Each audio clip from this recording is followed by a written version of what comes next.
The recent defection of a North Korean soldier across the demilitarized zone DMZ that separates the two Koreas highlighted how difficult it is to cross from one Korea to the other. Fenced, mined and patrolled by soldiers from both sides, fortifications and large concentrations of combat-ready troops will make the Korean DMZ in the event of war the deadliest place on earth. The current demarcation line between North and South Korea was settled by the Korean Armistice Agreement of July 1953. The two sides agreed on a demilitarized zone approximately 2.5 miles wide, approximately 160 miles long, bisecting the peninsula. Technically there is no border, as neither Korea really considers the other Korea a separate country, and so the DMZ has become the de facto border. Although the DMZ is commonly referred as following the 38th parallel line, it actually falls beneath the 38th parallel in the west and goes above it in the east. Recommended. North Korea has 200,000 soldiers in its special forces north of the DMZ. The Korean People's Army is responsible for the DMZ. Although a border security bureau exists, it protects only the borders with China and Russia. North Korea has erected a series of fortifications and defensive structures designed to prevent South Korean forces from crossing the border. An electrified fence runs the length of the DMZ, along with minefields strewn with anti-personnel mines. The KPA has also built a number of towers designed to deter South Korean incursions. Recommended. How America would wage a war against North Korea. North Korea's armed forces number 1.2 million armed men and women in uniform, and the armed forces maintain a decidedly offensive stance. Approximately 70% of ground forces and 50% of air and naval forces are within 60 miles of the DMZ. North Korea built several underground tunnels that crossed the DMZ, with at least 4 having been detected and sealed by the Republic of Korea Army between 1974 and 2000.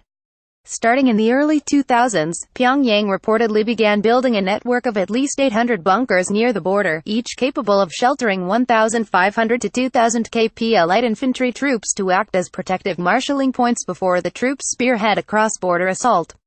Recommended. How the U.S. Navy could crush China in a war. In the event of war, North Korea's plan is to use overwhelming firepower and speed of action to conduct a one-blow non-stop attack. In 1992, Kim Jong-il, the father of current leader Kim Jong-un, concluded that only a lightning assault across the border, known as occupying South Korea, all the way to Busan, in 3 days could succeed in light of the overwhelming firepower that U.S. forces could bring to blunt any of Pyongyang's moves. Once war begins, the KPA's 3 Forward Infantry Corps, the I, 2nd and 4th Corps, supported by independent light infantry brigades and the 620th and Kangdong Artillery Corps, would launch a lightning attack across the DMZ. Also in support would be KPA Air Force fighters, helicopters, and fixed-wing aircraft, flying commandos, paratroopers and saboteurs south of the border, and amphibious assaults on tactically significant South Korean islands and coastal areas. KPA submarines would fan out to deploy naval commandos and intercept ROK Navy and U.S. Navy forces, particularly amphibious forces poised for a counterattack. The vigorous attacks by the 3 KPA Corps, almost certainly supported by generous amounts of chemical weapons, would ideally generate at least one breakthrough on the west and east coasts, with the west more important due to the presence of the South Korean capital of Seoul. On the west coast, the KPA 815th Mechanized Corps and 820th Tank Corps, each with hundreds of tanks and infantry fighting vehicles, stand ready to exploit any breakthrough, while the 108th and 806th Mechanized Corps stand ready to do the same on the east coast. North Korean heavy artillery units such as the 620th and Kangdong Corps would fire from protective positions known as hardened artillery sites, or hearts.